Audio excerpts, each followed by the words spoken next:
A recent study by McKinsey estimates that companies are accelerating the implementation of their digital transformation plans by as much as 7 years. Graeme Codrington from Tomorrow Today Global, our resident futurist, he keeps an eye on what's to come. Graeme, good afternoon to you. You've seen a lot of evidence of this digital acceleration. Stephen, it's happening all over the world. Probably the best example comes from just this past week.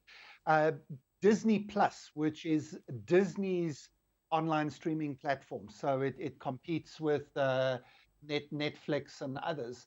They launched in September 2019, and their hope was to have 60 million subscribers by 2024. They announced their quarterly results earlier this week, and they already have 95 million subscribers now. That's just 18 months later. They've upgraded their forecast to say they want 240 million subscribers by 2024. I probably think they're underestimating that. They are moving their entire portfolio of products, past and future, onto the streaming platform.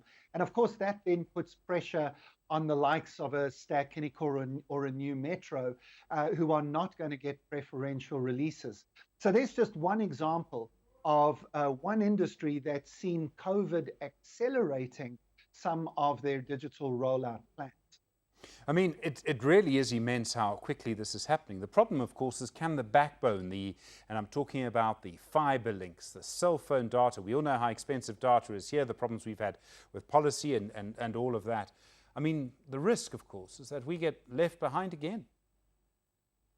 Well, look, I think as annual results are put out from various companies in South Africa, we'll see that the likes of MTN and Vodacom and others have had obviously a very good year in the past year in terms of rolling out fiber, rolling out data. But as you say, we have not the best infrastructure. We continue to improve it, and we've had government being really slow in releasing some of the spectrum that they need to release to make sure that here in South Africa, as I suppose across the whole of the African continent, that we're not left behind in this digital acceleration.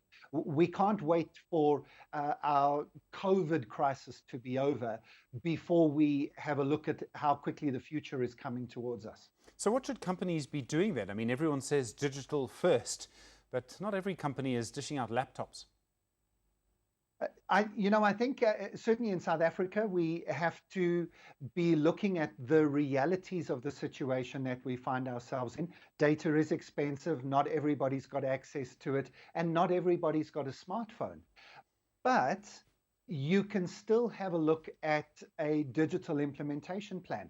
For example, the government has just rolled out the website that you can go to enroll to get into the vaccine program.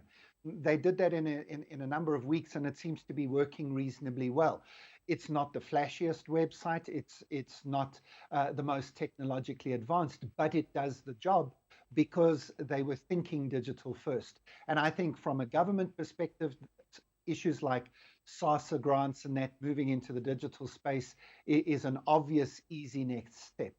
For companies, they need to just realize that this is the future. If you don't have an e-commerce plan, if you don't have a digital plan, and if you're not accelerating that plan, you might find yourself left behind very, very quickly.